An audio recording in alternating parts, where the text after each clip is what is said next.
I'm Susan Euler. The history of 20th century painting can be characterized as one of action-reaction. Abstraction will be countered by realism. Hard-edged geometric styles will be countered by the fantasy images of surrealism. The popularity of artworks focusing on personal expression, such as Abstract Expressionism, will give rise to pop art based on commonplace images from popular culture, which will in turn be countered by op art based on optical illusion and pure design. This pattern of action-reaction began in the first decades of the 20th century, when the vividly colored, highly individualized paintings of the Fauves and German Expressionists inspired Picasso and Braque, a former Fauve, to create the monochromatic, geometric, and impersonal style known as analytical Cubism. In fact, for a time, Picasso and Braque even tried to make their paintings so impersonal that the viewer would not be able to tell which artist had painted which work. But here's something that's been largely forgotten. During the first half of the 20th century, until the late 1940s, American modern painting and European modern painting were stylistically very different. European painting was characterized by a series of isms, all abstract to a greater or lesser degree: Fauvism, Cubism, Orphism, Surrealism, Suprematism, and so on. American painting largely remained traditional, realistic, and storytelling, even though its subject matter had changed somewhat to reflect the realities of 20th century life. Using the dark, subdued palette that had been the norm in Western art since the time of Rembrandt, a group of East Coast painters, dubbed the Ashcan school by critics, depicted scenes set in back alleys and run-down tenements of crowded inner-city neighborhoods. Now that was modern, truly daring. Why? Because gritty and sometimes unpleasant scenes of urban poverty were not considered a fit subject for art. So what was considered a fit subject for art? Well, art should depict beauty, beautiful people, beautiful scenes, not sweaty prize fighters in back alleys. And art should be inspirational and contain a positive message. To put this in terms of the French Royal Academy founded by King Louis XIV in 1648, the purpose of art is to educate, elevate, and delight the viewer. And of course, art should be realistic. That goes without saying. Despite detractors, the Ashcan school gained an appreciative audience in an era that was primed for themes promoting social change. This was due in part to the publication of a book in 1890 written by photojournalist Jacob Riis. Entitled How the Other Half Lives, this book exposed the tragic realities of inner-city poverty and societal neglect. The Ashcan artists portrayed these same people, many of them recent immigrants, although they focused on their vitality and strength rather than their poverty. In 1911, a group of progressive artists, some associated with the Ashcan School, met in New York City to begin organizing a large and comprehensive exhibition of contemporary art. Calling themselves the Association of American Painters and Sculptors, their concept was to introduce American audiences to what was going on in the art world, both in the United States and in Europe. In 1911, there was no television, no radio, no documentary movies, so most Americans knew little or nothing about modern art unless they read art journals or traveled abroad, which most did not. But they did attend art shows. In 1913, the exhibition that became known as the Armory Show opened in New York City. It immediately drew a large crowd, a crowd that grew even larger once the press expressed its outrage over the Cubist and Futurist paintings. There were actually very few of these. Most of the artworks in the exhibit were paintings by American artists and well-established European Impressionists and Post-Impressionists, such as Monet, Gauguin, and Van Gogh. But you wouldn't know this by reading the newspapers. Critics and cartoonists reviled the Cubists and Futurists, calling them insane, immoral, and affront to common decency. People took to the streets in protest. Even former President Teddy Roosevelt got involved. In this recent art exhibit, the lunatic fringe was fully in evidence, especially the Cubists. Whoa, I'm shocked.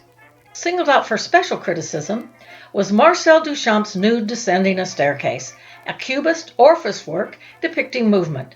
Widely mocked as an explosion in a shingle factory and rush hour in the subway, nude descending a staircase came to symbolize all the perceived moral dangers associated with European abstraction and European culture in general.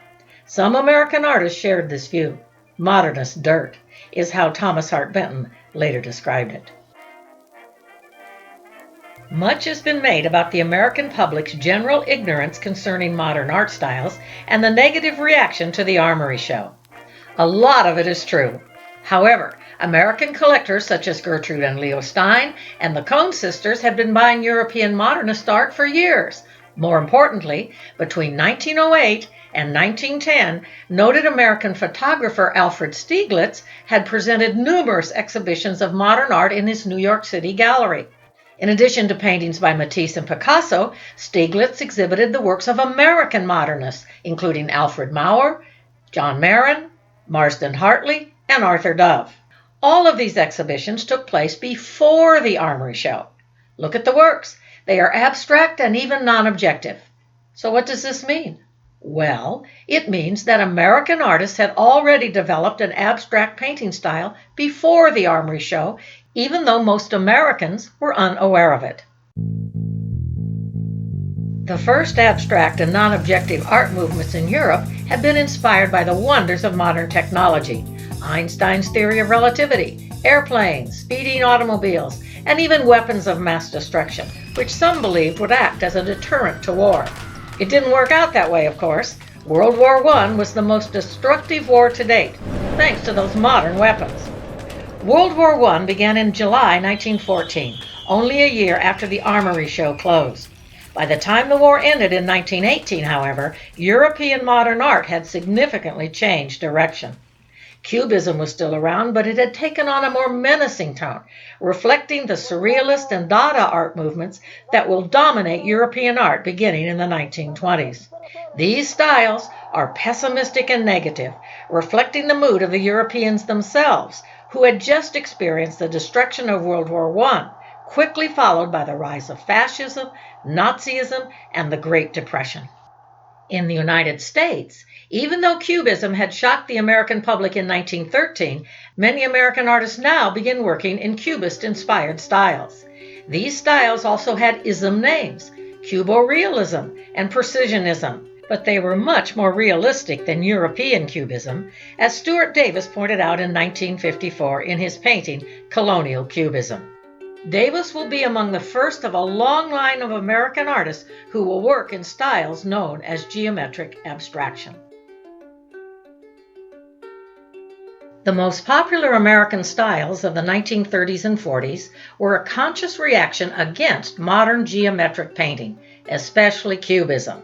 Known as regionalism and what is simply called painters of the American scene, these movements aggressively promoted realistic art set in America, painted by Americans, and depicting American values.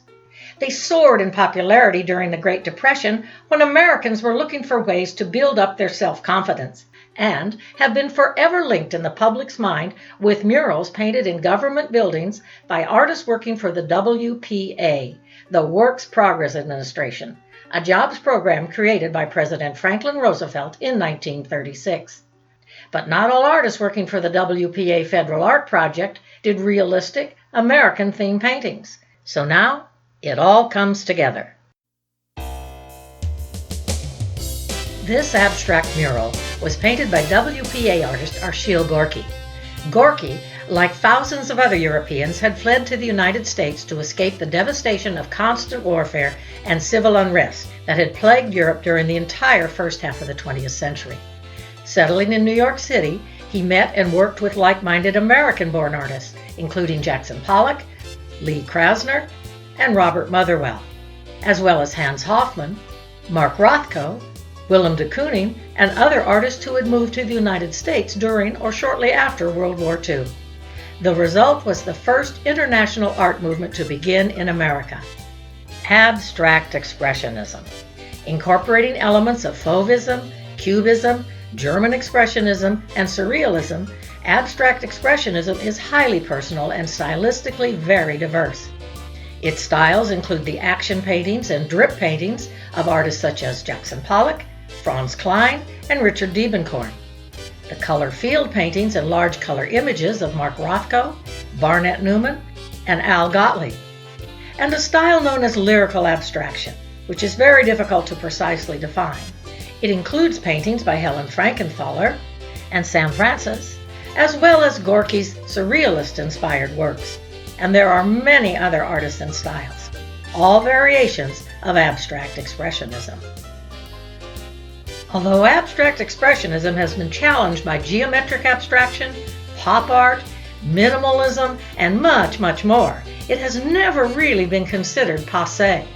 Its defining stylistic characteristics, large-scale, dynamic compositions, spontaneity, forceful, loose brushstrokes, highly saturated colors, and an uncompromising self-expression approach to art has changed the look of modern painting. We can see its influences everywhere, in street art and graffiti, in graphic design, and in the paintings of contemporary abstract expressionist artists whose work can be seen in museums and galleries worldwide. For the 10-Minute Professor, this is Dr. Susan Ray Euler. Thanks for tuning in.